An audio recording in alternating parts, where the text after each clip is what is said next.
Pursuit of the Truth, bab 1-3. Untuk melihat video selengkapnya, sahabat bisa kunjungi playlist yang telah Sabta Novel sediakan. Yuk mari, kita berimajinasi bersama dan masuk ke alur ceritanya.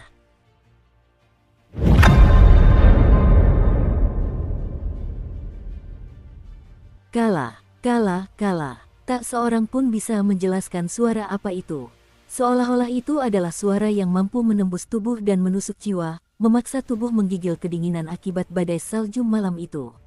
Angin utara yang dingin bersiul menerpa dan salju menari-nari bersama angin, menyebabkan garis yang memisahkan langit dan bumi hancur berkeping-keping, tersebar di bumi dan membuat langit dan bumi menjadi satu. Dilihat dari jauh, seolah-olah dunia adalah tempat yang putih dan sunyi. Saat itu belum tengah malam, hanya senja, tetapi langit sudah gelap seperti malam. Hal itu menimbulkan perasaan berat seolah-olah menekan dada, mencekik napas. Di dataran putih itu, terlihat siluet raksasa. Itu adalah siluet sebuah kota besar seperti binatang buas yang berkeliaran di dataran. Di tengah kota terdapat sebuah altar tinggi berbentuk menara. Altar itu dibangun dalam bentuk segi tujuh, seluruhnya berwarna hitam, dan sangat tinggi hingga mencapai awan. Altar itu tetap sunyi dan tak bergerak bahkan di tengah badai salju. Ketika angin bertiup melewati altar, suara derit itu terdengar jelas di antara deru angin, bahkan ketika suara-suara itu terdengar jauh di kejauhan. Suara-suara itu membawa nuansa liar dari zaman kuno, menciptakan harmoni yang unik. Apakah masih ada harapan? Apakah masih ada? Gumaman serak terdengar dari altar, seolah-olah menyatu dengan angin, dan hampir tidak dapat dibedakan. Jika masih ada harapan, lalu di mana harapan itu? Jika tidak ada harapan, mengapa kau membiarkanku melihatnya? Seolah gila, pemilik suara itu meraung ke langit seolah-olah mencurahkan isi hati dan jiwanya ke dalam jeritan itu. Berdiri di bawah altar terdapat banyak sekali orang yang mengenakan pakaian dari jerami. Mereka berdiri dalam diam, dan jika Anda melihat lebih jauh, Anda akan melihat bahwa jumlah orang tersebut mencapai puluhan ribu. Pria dan wanita berkumpul berdesakan di sekitar altar. Mereka mungkin tidak bergerak, tetapi ada semacam fanatisme yang dapat dirasakan di antara mereka, seolah-olah mereka akan mengorbankan segalanya jika orang yang berada di altar itu berbicara. Badai salju semakin hebat. Jika kau mengizinkanku melihatnya, pasti masih ada harapan, tapi di mana harapan itu? Ada sedikit kepedihan dan kesedihan dalam suara serak di altar, dan suara itu terus terdengar lama. Hari ini adalah hari kembalinya Kaisar Ming, hari dibukanya gerbang tiga negeri, hari datangnya badai salju, dan hari terciptanya segala sesuatu. Aku akan meramalkan hari berserker sekali lagi. Suara itu semakin keras dan dengan keahlian yang tak diketahui, warna awan di langit berubah. Kepingan salju yang tak terhitung jumlahnya berhenti di udara, dan segera kembali ke arah asalnya. Seruan dari segala penjuru berkumpul di satu tempat, membuat langit dan bumi bergemuruh. Salju tak lagi turun dari langit. Semua salju berkumpul membentuk seekor naga raksasa. Naga itu segera mengangkat kepalanya dan mengeluarkan raungan melengking begitu terbentuk. Mereka yang mendengarnya merasakan jantung mereka berdebar kencang, seolah-olah suara itu sendiri dapat mencabik-cabik mereka. Naga salju itu dengan cepat berlumuran darahnya sendiri, mengubahnya menjadi naga berlumuran darah. Ia mengeluarkan ratapan pilu dan terbang menuju langit seperti bintang jatuh seolah ingin menembus langit dan menciptakan harapan. Naga itu dengan cepat mencapai batas tak berujung dan di tengah raungannya sendiri, naga itu menabrak penghalang tak terlihat dan tak berbentuk. Langit dan bumi bergetar, dan suara-suara itu tersebar kemana-mana. Naga darah itu meraung sekali lagi dan tubuhnya hancur berkeping-keping di depan mata mereka. Tepat pada saat hampir hancur total, puluhan ribu orang yang berdiri dalam keheningan di bawah altar membuat segel tangan dan menggigit lidah mereka, meludahkan seteguk darah segar. Seolah dipandu oleh semacam energi, darah itu menyembur seperti lautan darah menuju naga darah yang hancur untuk menyatu dengannya, memungkinkan naga darah itu pulih sedikit dari keadaan rusaknya, dan kembali melayang ke cakrawala.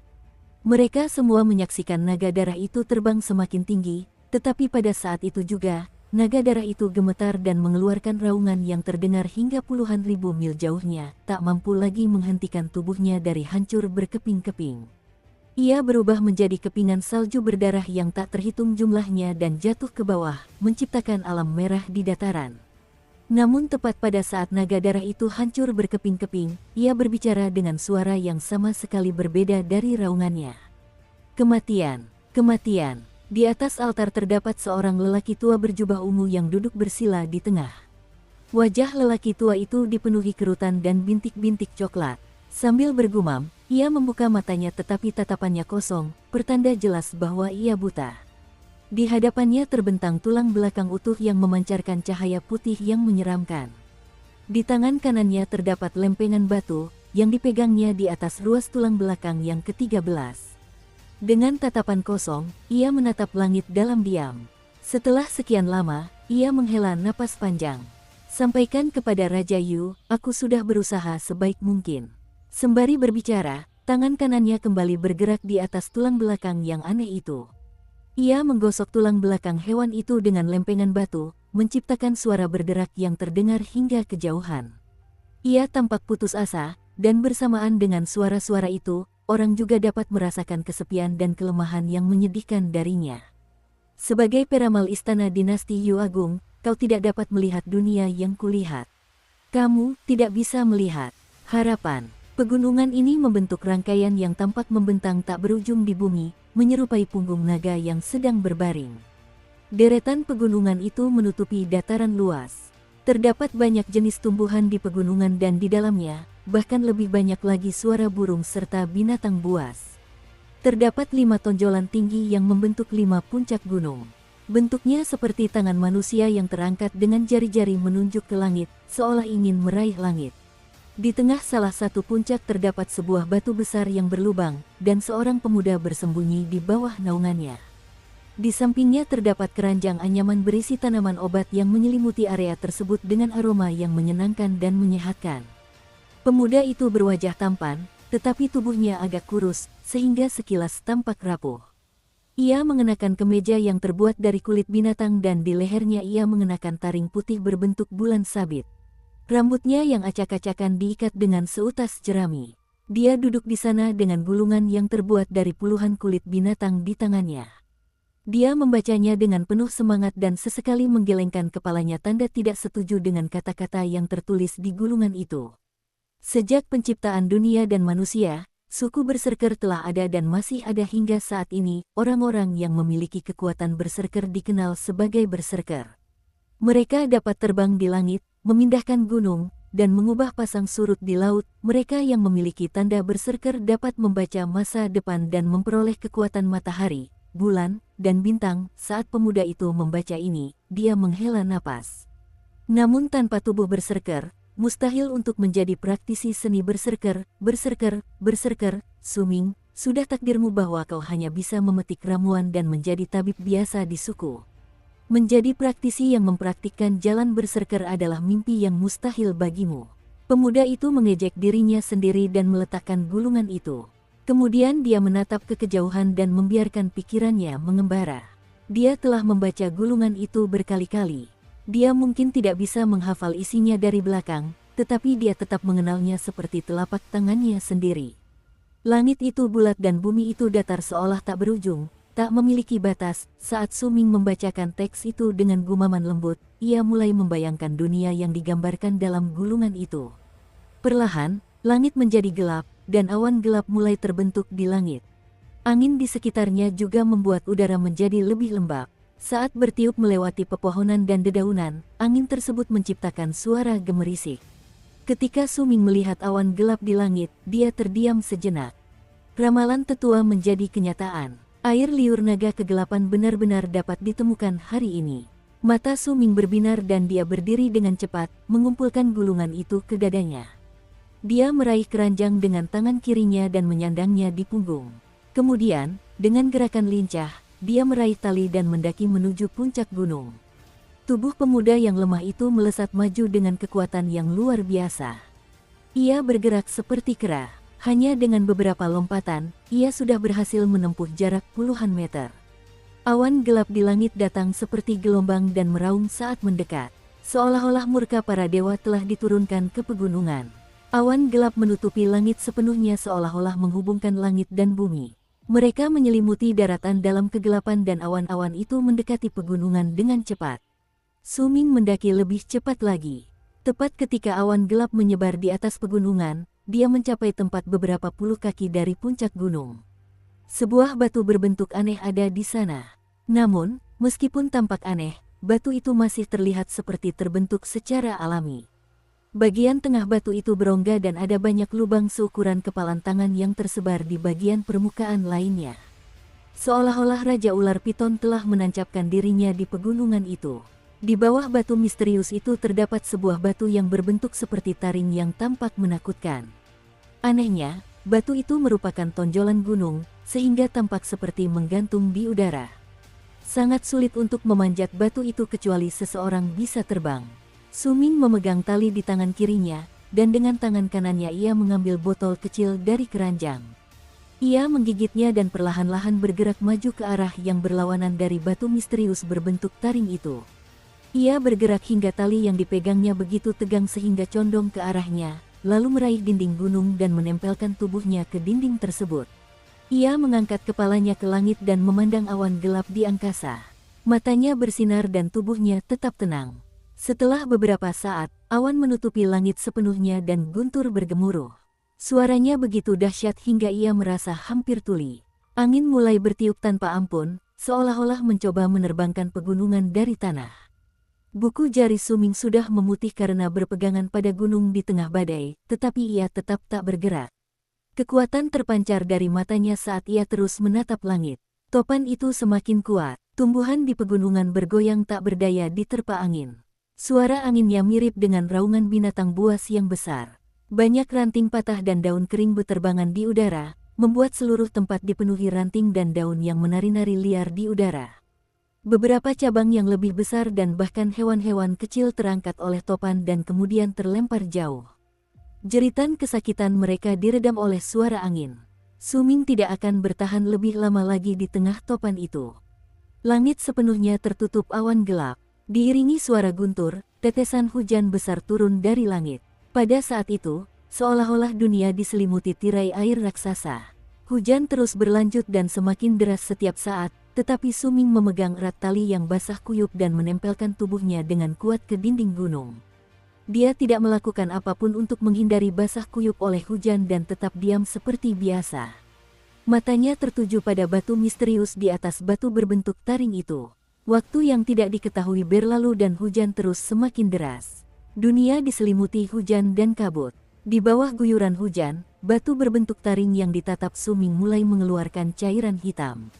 Cairan hitam itu bercampur dengan air hujan dan membentuk aliran yang mengalir ke bawah. Ketika Su Ming melihat ini, matanya dipenuhi kegembiraan namun ia tetap diam sampai sekresi cairan hitam itu secara bertahap melambat dan akhirnya berubah menjadi warna emas yang mengesankan. Su Ming menyipitkan matanya dan tanpa ragu, ia melepaskan cengkeramannya dari dinding gunung. Saat ia meluncur turun, ia mengeluarkan botol di mulutnya dengan tangan kanannya. Tali di tangan kirinya sudah diposisikan secara diagonal sejak awal. Ketika dia melepaskan pegangan dari dinding gunung, seluruh tubuhnya terayun dengan kekuatan tali dengan kecepatan yang menakutkan menuju batu berbentuk taring itu. Su Ming tiba di samping batu berbentuk taring yang tampak melayang dengan bantuan tali tepat saat guntur berikutnya bergemuruh di atas kepalanya. Ini disebabkan oleh kemiringan tali yang sangat besar dan ketepatan posisinya. Dengan tangan kirinya, ia memegang tali dan dengan tangan kanannya ia memegang botol. Ia dengan cepat meletakkan botol di bawah batu berbentuk taring saat mendekatinya. Dalam waktu singkat ketika tali mencapai puncak ayunannya dan mulai kembali, ia berhasil mengisi setengah botol dengan cairan emas. Namun, tepat pada saat itu, dia mendengar teriakan melengking. Makhluk-makhluk mirip kelabang hitam seukuran 4 atau 5 lengan merayap keluar dari banyak lubang di batu misterius itu, menerkam Su Ming dengan ganas, yang masih tergantung di udara. Su Ming sama sekali tidak terkejut. Saat makhluk-makhluk mirip kelabang itu muncul, dia melepaskan pegangannya pada tali dan membiarkan tubuhnya jatuh dengan kecepatan yang mengerikan, menghindari serangan mereka. Xiao Hong, Su Ming terjatuh di udara dengan cepat dan tubuhnya kaku saat merasakan badai menerjang tubuhnya dengan ganas seperti pisau tajam. Sekalipun dia menghindari makhluk-makhluk itu, dia tetap akan hancur berkeping-keping jika jatuh ke tanah. Namun ia tidak takut. Sebuah bayangan merah melesat maju dari tebing di samping menuju tubuh Su Ming yang jatuh terikat seutas tali. Bayangan itu mencengkeram Su Ming begitu sampai di dekatnya. Bayangan merah itu adalah seekor monyet kecil berwarna merah. Ia menyeringai dan matanya penuh semangat. Pria dan monyetnya jatuh di tebing di suatu tempat di bawah gunung bersama dengan tali. Itu adalah tebing yang sama tempat Su Ming membaca beberapa saat yang lalu. Mata Su Ming akhirnya dipenuhi rasa gugup dan dia segera menyingkirkan botol kecil yang dipegangnya. Xiao Hong, kita harus lari.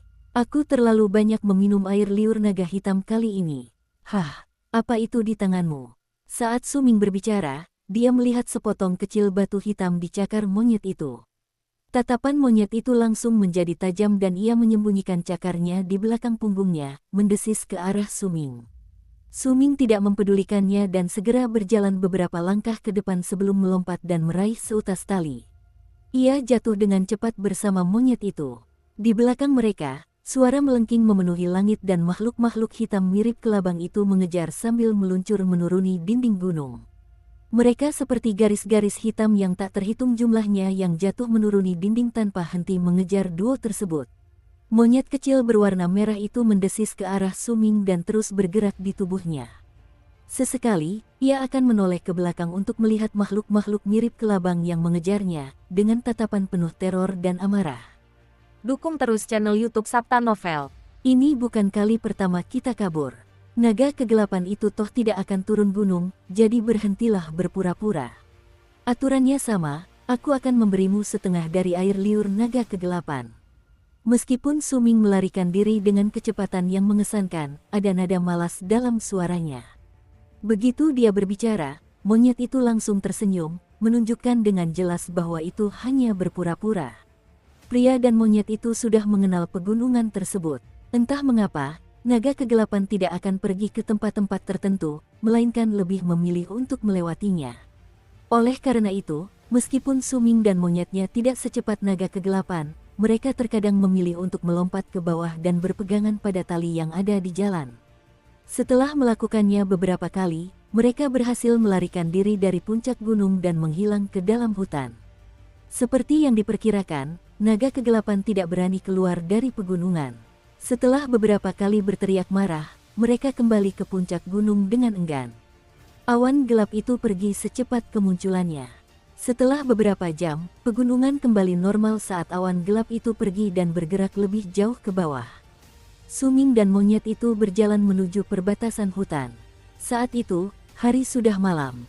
Terlihat bola-bola api redup di kejauhan, semuanya milik suku Su Ming. Aku sudah memberimu bagianmu, dan kau masih mau lagi. Su Ming masih basah kuyup saat keluar dari hutan, tetapi dia sama sekali tidak mempermasalahkannya. Sebaliknya, dia tersenyum tipis sambil memperhatikan monyet yang mengikutinya dengan mata penuh harap. Monyet ini sangat cerdas. Su Ming menemukannya secara tidak sengaja 3 tahun lalu ketika ia menjelajah ke pegunungan. Mereka bahkan sempat bertengkar kecil di awal, tetapi pada akhirnya, mereka menjadi sahabat terbaik. Monyet itu berkedip dan menggaruk wajahnya, menunjukkan sedikit keraguan. Namun dengan cepat ia menyerahkan batu hitam yang dipegangnya sebelumnya kepada Su Ming dan mengeluarkan beberapa jeritan, menyampaikan niatnya untuk menukar batu itu dengan air liur naga kegelapan. Baiklah, aku akan memberimu sedikit lagi, tapi aku tidak mau batu bodoh itu. Kau bisa menyimpannya. Su Ming tersenyum dan mengeluarkan botol kecil dari keranjang sebelum memberikannya kepada monyet itu. Monyet itu dengan cepat mengambilnya dan meminum seteguk. Begitu melakukannya, kebahagiaan total terpancar di wajahnya. Monyet itu bahkan sedikit terhuyung dan bersendawa. Ia melemparkan batu-batu hitam beserta botol kecil itu kembali ke Su Ming dan terhuyung-huyung kembali ke hutan. Su Ming menatap botol kecil yang setengah kosong itu dan tersenyum tipis. Setelah memasukkannya kembali ke dalam keranjang, dia kemudian mengalihkan perhatiannya ke batu hitam itu. Itu adalah batu biasa seukuran telapak tangan bayi, dan permukaannya tidak rata. Selain beberapa pola alami yang membentuk permukaan tidak rata pada batu tersebut, ada lubang kecil di batu itu yang tampaknya buatan manusia sehingga terlihat seperti aksesori. Selain itu, tidak ada hal lain yang tampak janggal. Bahkan, batu itu tampak seperti batu biasa. Satu-satunya hal yang tidak biasa adalah kehangatan yang dipancarkannya saat Su Ming memegangnya. Kehangatan itu seolah meresap ke dalam tubuhnya dan terasa sangat nyaman. Su Ming mengamatinya dengan saksama. Namun, bahkan setelah meneliti seluruhnya, dia tetap tidak menemukan hal aneh lainnya. Aku ingat tetua pernah berkata bahwa ini dulunya adalah tanah suku Berserker Api. Jika memang begitu, maka benda ini mungkin memiliki kekuatan api. Itulah sebabnya benda ini bisa menghangatkan orang. Lumayan. Su Ming melepas taring bulan sabit di lehernya dan menggantinya dengan batu itu sebelum mengenakan kalung itu sekali lagi, membiarkannya menggantung di atas batu tersebut. Ketika batu itu menyentuh dadanya, dia merasakan kehangatannya meningkat. Ayo pulang. Pemuda itu kemudian berlari cepat menuju tempat dengan bola-bola cahaya itu. Ia tidak menyadarinya, tetapi pada saat itu, batu yang tergantung di dadanya memancarkan cahaya redup sebelum menghilang. Saat Su Ming mendekati tujuannya, bola-bola cahaya redup itu menjadi lebih terang di depan matanya, dan dia melihat sebuah pemukiman yang dikelilingi tembok yang terbuat dari kayu raksasa. Permukiman itu tidak besar, hanya bisa menampung beberapa ratus orang, tetapi di mata Su Ming, itu adalah tempat yang membuatnya merasa seperti di rumah. Dia samar-samar mendengar suara riang dari dalam saat mendekati permukiman itu. Dari celah-celah di dinding kayu raksasa, dia bisa melihat api unggun di tengah-tengah suku. Ada banyak anggota suku berkumpul di sekitarnya dan beberapa wanita dari suku itu menari-nari di sekitar api unggun. Gerbang menuju suku itu juga dibangun dengan kayu raksasa. Biasanya, ketika terbuka, gerbang itu akan ditahan dengan beberapa potong tali. Sekarang, gerbang itu tertutup dan ada beberapa pria kekar berdiri di atasnya mengenakan pakaian yang terbuat dari kulit binatang. Kulit mereka kasar dan ada kalung tulang putih yang tergantung di leher mereka. Mereka tampak menakutkan. Mereka juga mengenakan anting-anting yang terbuat dari tulang, dan penampilan mereka secara keseluruhan membuat mereka terlihat mengintimidasi saat mereka mengamati daerah tersebut. Ketika mereka melihat Su Ming berlari kembali, para pria itu menyeringai. "Lasu, tetua sudah mencarimu seharian, kenapa kau pulang selarut ini? Tadi hujan, apa kau keluar lagi untuk mencuri air liur naga kegelapan? Tetua itu mencariku, lempar talinya, aku dapat hasil tangkapan yang cukup banyak kali ini." Su Ming mempercepat langkahnya, dan ketika berada di bawah gerbang, dia menepuk keranjang di punggungnya dengan bangga sambil berteriak keras. Seutas tali anyaman diturunkan dan Su Ming meraihnya, dengan lincah memanjat ke atas. Dalam beberapa tarikan napas, ia mencapai puncak gerbang, tersenyum saat melihat para anggota suku berjaga. Kemudian ia dengan cepat berjalan turun dengan tangga yang disandarkan di sisinya. Anak laki-laki ini memang lincah, dan dia juga pemberani. Dia sudah mulai mendaki Gunung Naga Kegelapan sendirian bertahun-tahun yang lalu. Sepertinya dia pasti akan menjadi tabib suku di masa depan. Sayang sekali dia tidak memiliki tubuh berserker, kalau tidak dia akan menjadi penyembuh berserk seperti tetua itu. Para pria menghela napas sambil memperhatikan Su Ming pergi. Saat Su Ming memasuki permukiman dan berlari di antara rumah-rumah kayu, orang-orang yang melihatnya memanggilnya Lasu dengan ramah. Lasu bukan hanya nama untuk dirinya sendiri, tetapi juga untuk semua anak yang tidak mengalami kebangkitan berserker kedua. Su Ming berlari cepat. Tak lama kemudian, ia sampai di bagian tengah suku tempat ia melihat banyak anggota sukunya tertawa dan mengobrol di sekitar api unggun saat ia berada di luar sebelumnya. Sebuah pagar kayu tahan api mengelilingi api unggun. Banyak potongan daging yang lezat dipanggang di atas api dan mengeluarkan aroma yang harum. Ketika beberapa gadis di suku itu melihat Su Ming mendekat, mereka hanya meliriknya sekilas sebelum berpaling dengan acuh tak acuh. Bagi sukunya, Su Ming yang bersih dan tampan memiliki perawakan yang sangat berbeda dibandingkan dengan anggota suku lainnya. Hampir semua anggota suku bertubuh lebih besar dan lebih mengintimidasi darinya. Dia menyelinap menembus kerumunan, mengambil sepotong daging panggang dan memakannya sambil berlari ke depan. Tepat di tengah kerumunan, berdiri seorang lelaki tua yang mengenakan kain karung, bukan kulit binatang. Lelaki tua itu memiliki rambut yang dikepang dan tampak lemah. Meskipun demikian, matanya bersinar dengan pesona yang mampu mencuri jiwa seseorang jika mereka sekadar menatap matanya. Ia tampak seperti orang terhormat. Ia dikelilingi oleh beberapa anggota suku yang mendengarkannya saat ia berbicara dengan suara rendah. Tatapan mereka kepadanya penuh hormat. Saat melihat Suming berlari mendekat, lelaki tua itu tersenyum dan mengangguk, memberi isyarat kepada Suming untuk duduk di sampingnya. Kemudian dia melanjutkan berbicara kepada para anggota suku. Ketika para anggota suku melihat Suming, wajah mereka pun ikut tersenyum. Suku Gunung Gelap mungkin kecil, tetapi setidaknya kita adalah keturunan sejati dari Gunung Gelap. Tetua dari suku aliran angin sedang merayakan ulang tahunnya. Kita harus menghadiri ulang tahunnya sebagai tanda penghormatan karena suku kita telah menjaga hubungan baik dengan mereka sejak lama. Lelaki tua itu berbicara perlahan. Sayang sekali beberapa abad yang lalu, suku Gunung Gelap terpecah, dan sekarang hanya tersisa 3 koloni suku tersebut. Jika itu tidak terjadi, suku Gunung Gelap akan menjadi suku berukuran sedang sekarang. Kita bisa menguasai seluruh wilayah di sekitar sini, termasuk suku aliran angin. Tapi sekarang, orang yang berbicara adalah seorang pria berusia sekitar 40 tahun. Dia adalah pemimpin suku Gunung Gelap dan seorang pria kekar yang juga sangat kuat. Ada 9 taring seukuran jari yang menggantung di lehernya.